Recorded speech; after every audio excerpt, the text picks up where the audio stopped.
I was just asking if you ever lost confidence in humanity when you're doing stand up and like something goes badly, or you just always focus on yourself? I haven't been doing it long enough, but Seth had an experience that probably rattled his faith in humanity here in Portland last Friday. This past Friday, I headlined one of my favorite venues for the first time.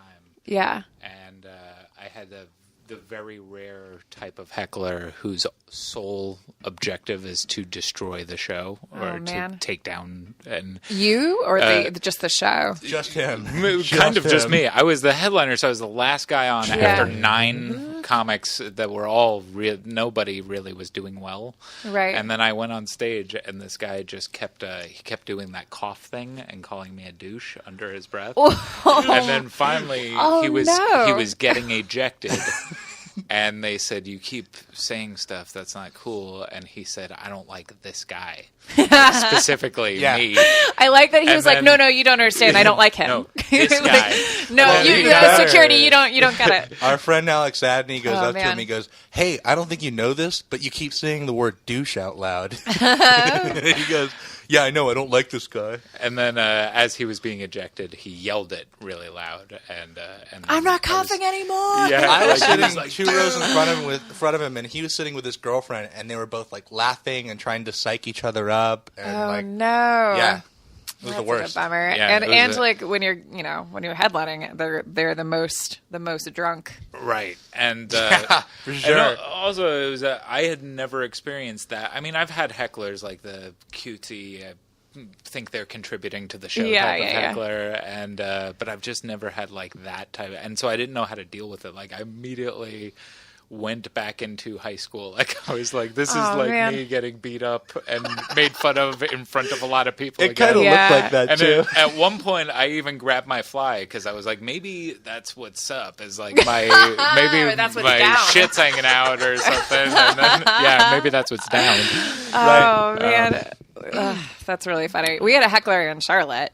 Yeah. And, you shut it down. We talk about that on our podcast. Oh, you do? Yeah, because it was... I haven't listened to it yet. I kind of just blacked out. And, it actually, I think it was kind of weird, but by the end of it, it was almost sweet, but still weird.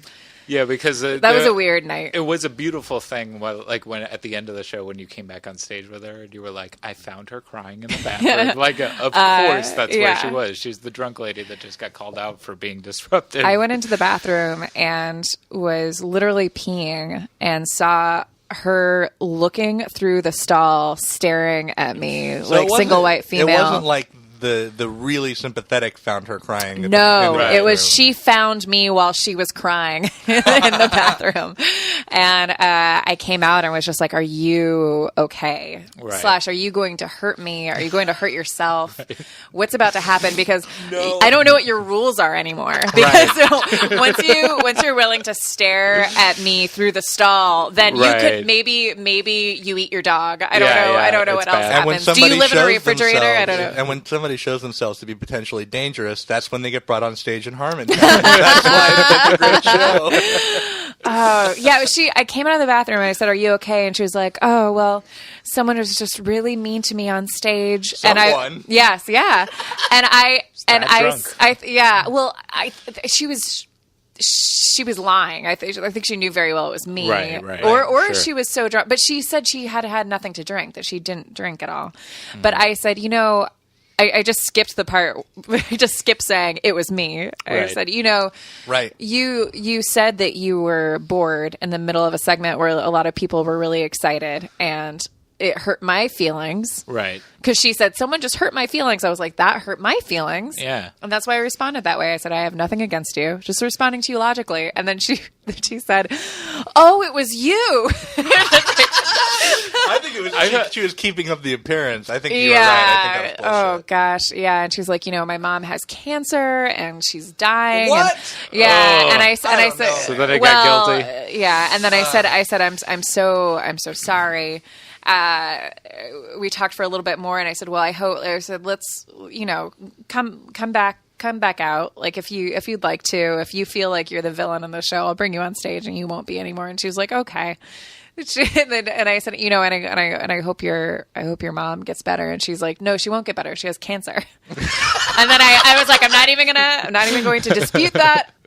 People do survive cancer. Right. That's so a moment where meanwhile, any my mom rational did die human of being cancer. would just say thank you. Yeah. Moment. Well, no, she's not. She has cancer. Okay. Yikes. Well, you don't know how cancer works, or your mom just doesn't want to talk to you anymore. And came up with something. Yeah. Well, we should kick this thing off. Oh yeah. Okay. We're here in Portland in the Crown Hotel. Crown Plaza. Crown Plaza. Seth. Sorry. He's so nouveau riche. I didn't mean to insult the upper class or anything. But we're here with Erin McGathy, who is polite enough to sit down with us, take some time off of Harmon Tour. So we're just going to get right into it because we have a couple more interviews to do. Originally, why did you decide, because we know that This Feels Terrible was a stage show. Yes. What made you decide to make it a podcast? Well, I had been doing the stage show for about a year, and my friend Armin Weitzman, who's a kooky alternative actor, comedian, who's kind of out of his mind a little bit, performance artist guy, friend of mine, super, super funny, but really unpredictable. Like 2 times over, I had booked him for my show, and then he had not shown up, and I just kept on booking him almost as a joke. And he showed up one day and was like, "Hey, I'm here," because my show was strictly a storytelling show, right? Like kind of like stand-ups would almost do stand-up, but it was storytelling. There would be like there's spotlight, you get up and tell a story, and then me and my friend Megan Gans would do a sketch or a bit up top, which was mostly just us talking about our relationships or lack thereof. And Armin showed up and he was like, I don't have a story prepared. I'm sorry, I don't have anything. What should I do? And on the fly, I was like, well, why don't I just talk to you? So, and this was also when Dan and I think it was before we were dating, and Dan had just done the show and I was like, I'm going to come to this next one and watch the show. So Armin and I sat up there and talked, and it ended up being really great and really funny. And afterwards, everyone was like, "Oh, that's so funny! Like, you really should interview more people." And and Dan was super encouraging. He also wanted to get in my pants, so we weren't dating yet. So he was super just like, "You're the funniest, prettiest person I've ever met in my life," and you really that was so good. It was my favorite part of the show when you were interviewing Armin, and you are really disarming, and I wish you were interviewing everybody. Mm-hmm. And then at the next show, I randomly at the end of the show said, also, this show's going to be a podcast. Oh wow! I've heard that story. I think you said that on Harmontown as well. Yeah. So I just kind of after that interview with Armin, I also I had tried to start 2 other podcasts with my friends that kind of failed. Okay. Are they still out there? No. Well, my friends are. They're not dead. But the podcasts, they are not out there. I started a podcast with my friends, Brandon Barrick and Zach Huddleston, who are future guests on the show, called Encyclopedia of the Universe, where we would pick a letter and then each of us would research a person, place, or thing starting with that letter. That's a cool idea. Yeah, it was a really cool idea. But we did it a couple times. We never aired them. We're all really self-conscious about it. And I was always, the only thing I feel confident talking about really that's not true. The only thing I feel like I have an authority on is relationships and feelings and being crazy and other people being crazy. And so. And I could just talk about that stuff endlessly and not get bored. So, well, that kind of segues into the next question. Which I don't even know if we need to ask. Oh, but really quick, I said this is going to be a podcast, and Dustin Marshall, who's the producer, was in the audience, and he was like, "Is it really? Can I produce it?" So that's what happened. Go Dustin. Go Dustin. Go Dustin. I want to take this one, so if you could take that one, that'd be cool. Is talking about, do you feel like talking about relationships and intimacy is like specifically the way that you connect with people, or is it like before you started the podcast, or is that something that kind of evolved out of the podcast? Because you do it well. Interesting. So. Oh, thanks. Yeah. Yes and no. I've always, I think for a long time I felt very similar to like how girly I am right now. Like I'm sitting here wearing a dress and I'm always wearing dresses. Like when I was a kid, I was a hyper tomboy. Yeah. I don't mean like excited. I just mean like legitimate, like haircut short. People thought I was a boy all the time. And then when I was in college, just did this big switch. And I think at the same time, like did this big switch to talking about my feelings. And I think I discovered over the course of my show, that the live show, that people liked hearing these stories about me failing or other people failing me. A casting director told me once, you should always be playing a part that's somebody who's shat on, like the Daffy Duck. Like that's what we want to see you as. Right. But I found myself at parties before This Feels Terrible, like surrounded by a group of guys who would be like, no, but what does this mean when she does this? And why do I have this problem? And I'm certainly not a therapist, but really ready to talk about that stuff. I also used to have a job working at 1-800-DENTIST where I had a lot of downtime and I read like every self-help book, which sounds retarded that I think I'm an expert, but I literally every, like any relationship self-help book you know about, or like even beyond self-help books, like pop science books about love and relationships and biology and stuff. Like I know all of it.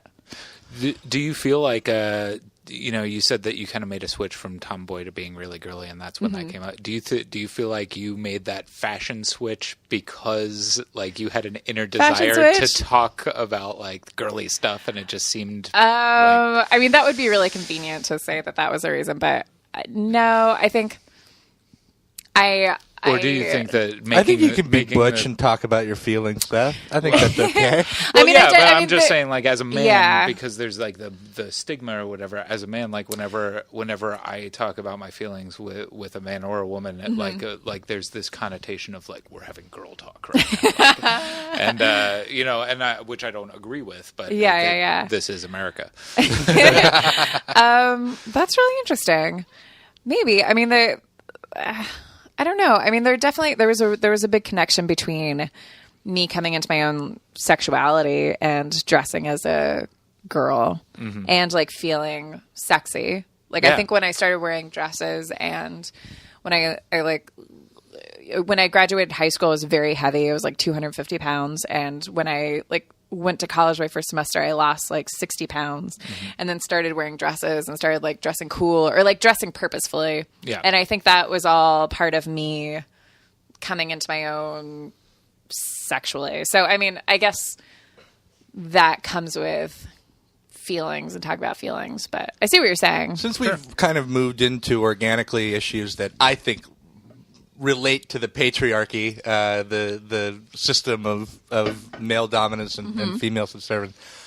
You guys did a pair of episodes on This Feels Terrible that kind of explored the archetype of the manic pixie dream girl, right? Which I thought were amazing. Thank you. And the cool thing about it was that it kind of went at it from two different angles. It went from kind of two different victims of it in a way, right? One who had been victimized by the character of it itself, and one who had been victimized by the label of it. And by the end of the whole 2-episode thing, I didn't even really know what to think anymore. I didn't know if it was a real thing solved it. or a slur. But I wanted to just let you talk about how you feel about the characterization of the Manic Pixie Dream Girl, the label of it, and just what you took away from those episodes. Well, I mean, like I said in the episodes, I mean, the label is, I mean, I think people kind of stop at the label and just dispute that being real or that being used. So it's hard for me to just not apologize for that. But it happened very organically. Wait, what was your question? I lost it's convoluted, I know. But I guess it was sort of, what did you learn over those 2 episodes? And how did it change your perspective on the Manic Pixie Dream Girl? And right. I mean, really, like, those 2 episodes just brought up more questions for me. Like, you know, is this...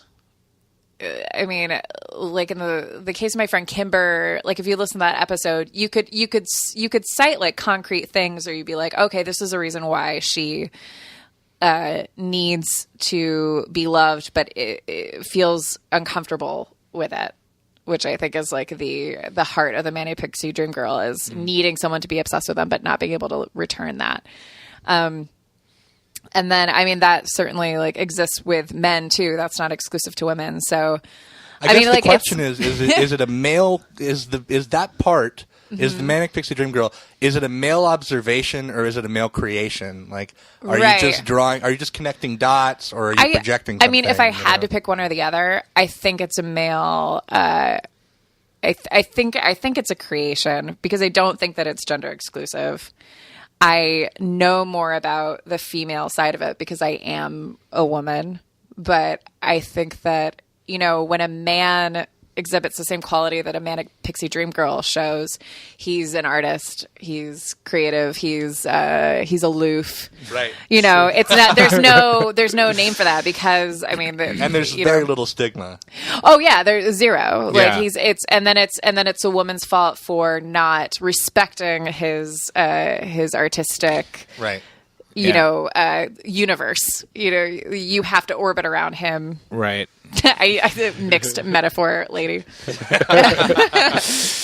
So like if I was to do that, I don't know, like it became, I was excited by those 2 episodes, but then also I'm too lazy and I'm not enough of an expert to to feel authorized to really talk about that. But I mean, if I was in college, I would want to write a paper about it. Yeah. Just about that type.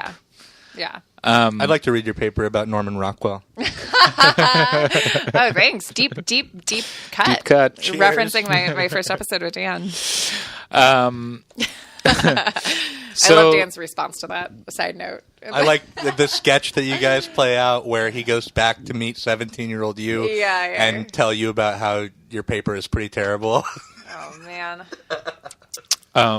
So speaking of you and Dan, I think we can safely say that your relationship has creeped onto the podcast throughout the tour. It's a character on Harmontown. Yeah. Oh, okay. And I'm sure in some weird way, the podcast has creeped into the relationship. Sure. No, in a very actual way. Sure. Before you did the tour, when you were in the planning stages, did you consider the implications even just the stress of being on the road might have on your relationship? No. I think I can also speak for Dan. Well, I don't know. Maybe he feels differently. I definitely didn't. I didn't think about it at all. I mean, Dan and I spend so much time together that we, like, when we're at home, when we squabble at home, it's usually when we haven't seen each other for several hours, and one of us has been alone stewing, thinking that the other person doesn't love the other person enough, like something stupid like that. So when we, before going on the road, really, I know for me, I was like, oh, well, there's no way. I mean, it's on tape, me saying, I don't think that we are going to argue at all, because we'll be together 24/7, and we don't fight when we're together all the time. We just coexist and we're fine. But then there's the pressure of performance, and I mean, you're also traveling with this other a whole family unit around you as well. Right. Yeah. I mean, like, there's the. Appropriately on the tour, Dan and I haven't had the normal time that we do alone to, like, you take for granted, like, the time that you have in the morning when you wake up next to each other and talk about your dreams, and, the time before you go to bed to, talk about your day. And normally when at home, like if I was to say something that would make Dan jealous or upset or whatever, insert angry adjective or synonym or whatever. Negative feeling. We'd get to talk about it before we go to bed. But on the tour, there not only are there cameras around all the time, and it's uncomfortable talking about your issues in front of cameras. I mean, we have, because sometimes it's just like I'm too upset to bottle it up. I mean, that's me. I've become kind of a basket case because I haven't had this like time that I didn't know that I needed. But I mean, there's that. And then we're also like on a bus with a bunch of people and on a bus with a bunch of dudes, which is fine. So even and like when you're not on stage, there's more people around than yeah. And life. I mean, like, yes. And the last thing I want to be is the like dramatic girl. Right. But like Dan can be, Dan's the most amazing person I've ever met and the most important person in my life, and probably will always be the most important person. But he's also we're both very self-involved, and this tour is Harmontown. It's not Mick Harmontown, right? So it's about him. Everyone's focus is on him, so he is also just totally focused on him. So if I'm upset about something, like it really is just my problem. Can I speak to that for a second? No, you may not. Okay. Well. Next question. No, I just, as a consumer anyway, and I can only speak for myself, I feel like almost more than any other podcast that I listen to, Harmontown is really about the most people. I feel like the narrative of that show, it isn't necessarily just a Dan-focused thing. Maybe from the inside looking out, or from other listeners' perspective. The conceit of the whole thing is to build a community of like-minded people. Yeah, right? well, yes, I'm not trying to negate that. I agree with you. Like, I think like Harmontown is a magical podcast because it's about this community, and like Dan's, like the people that are, it's been so amazing going from city to city and meeting similar people from place to place. Like, it's really striking. Like we really thought that, we just assumed that we would go from one city to another. We meet totally different people, but like the people who are attracted to the podcast and attracted to Dan and me and Jeff and Spencer, like they're all similar and they're all awesome. And it's cool. I wanted to bring up Pittsburgh real quick here. Yeah. No, please. So part of the relationship on the tour issue, that was kind of a big pinnacle moment. Right. And I guess I had a couple of questions. One of them was, at any point have you ever regretted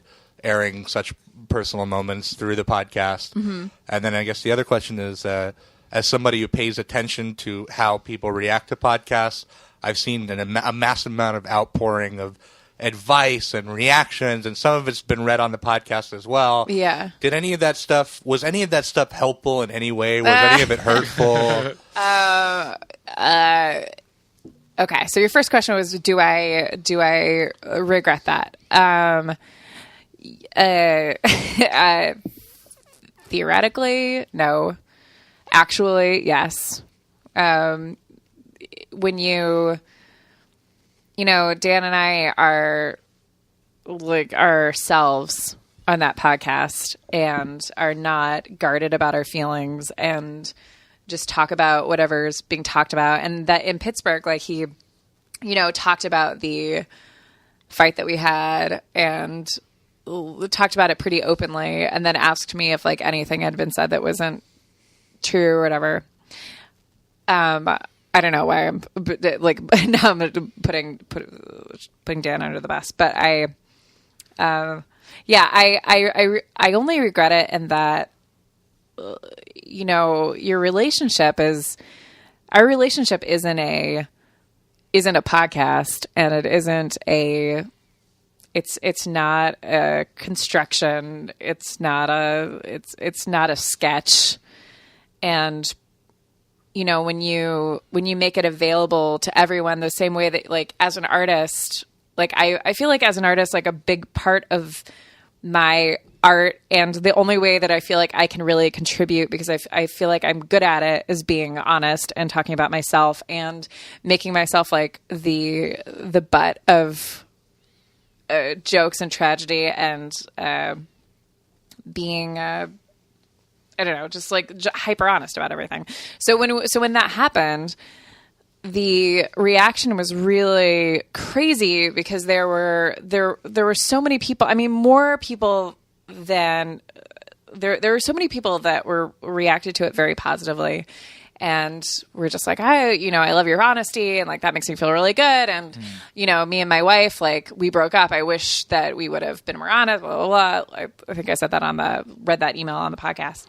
But then there's also like, I'd say 25% of the emails were really negative, and also, like, I went through forum posts and stuff. That's what I saw. And there's something disturbing about that, to me anyway, that when I heard that, I thought it was very compelling, and there was something fascinating about the unguardedness of it. But my reaction was not to run out and weigh in on who's right or who's wrong, like a professional wrestling match or something.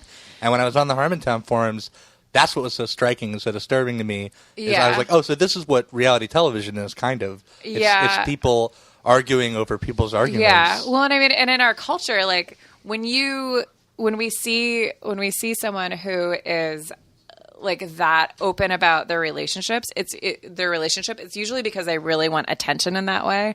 Clearly, Dan and I want attention because we make ourselves really public and open and like make things for public consumption. But I definitely, if I would have been thinking about it, I wouldn't have presented my relationship as a thing for people to argue over or tell me if they supported it or didn't support it. I mean, but no one, I'm really happy. It probably would have destroyed me. Because I take public opinion very seriously. I'm not someone who is like, I don't give a fuck what people think. I care a lot about what people think. And Which is what people that say they don't give a fuck actually feel. Yeah, for right, sure. Yeah. They're just trying to appear like Zen masters. No, I really care about it, and I will adjust myself accordingly. Like it means a lot to me, and I think that like I've always, as a performer, as a comedian, I've always cared about the audience more than anyone else. So, no one tweeted at me or emailed me saying, you guys should really break up. Right. Like your relationship's fucked up. Yeah. No one said that, which is wonderful. Yeah. That would have really destroyed me. No one said I was a bad girlfriend. A lot of people said that me out, I think, but not on a personal level. Just kind of like, who is this person and why are they saying this thing? Right. Yeah, like it wouldn't be some advice that I would take. Having seen several 15-minute increments of your relationship, I feel like I know what's best for you. Well, I could say, like, when I heard it, I'm married, and when I heard that fight on that podcast, it was kind of like, all right, because like, it seems like you guys really care for each other and are in a solid relationship that is both strained and made better by how honest you are each willing to be. And I've had horrible arguments with my wife like that. The C word has been bantered about. And, it was just kind of one of those things where I was like, okay, other people do argue like this. It was kind of cool that somebody was willing to talk about it that frankly. Well, that's nice. I mean, that makes me feel really good. Thank you. And then I guess we'll just wrap it up by asking if the opportunity to go on another Harmon tour arose like in a year or so, would you do it without hesitation? Yeah. I think I definitely would prepare for it differently. Sure. / prepare for it. I mean, we also emotionally or practically or both. Right. I think. I mean, I've learned a lot about myself over the course of the tour. A big thing, like it's a profound experience having your partner be adored by so many millions of people and have it's fun. I mean, it makes total sense. Like my dad, who's a preacher, when we were growing up, like was so important to hundreds of people. And he would not be around sometimes because he would be at someone's house praying with them, or he would be staying after church. And I remember like feeling really jealous over all those people because I would like, gosh, if I was a stranger, I feel like he would give me more attention right now. And then we're on this tour and I'm having deja vu to when I was a kid because Dan's like a preacher, and I'm also a like disciple of his, what a mind fuck. Yeah, I know, right? Like, yeah, it's crazy. So basically, you're saying Dan Harmon is your David Koresh.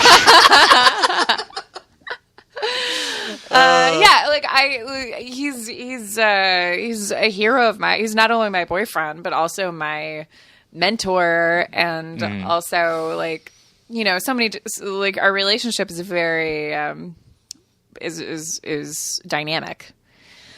So. Yeah, I think I if I was to do it again, I would be more self-aware instead of just being like, oh, it's going to be like things always are. But what I didn't, the way things always are is that it's always just us. Yeah. So cool.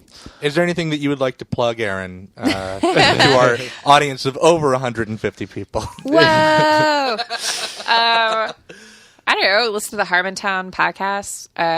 Follow Spencer Crittenden on. I was about to say on Twizzler. You can if you can find that social network. He's the Sixler on Twitter. Listen to This Feels Terrible if you so please, and but listen to these guys. Continue to listen to the podcast cast. All right, the podcast. Yeah, podcast cast. Yeah.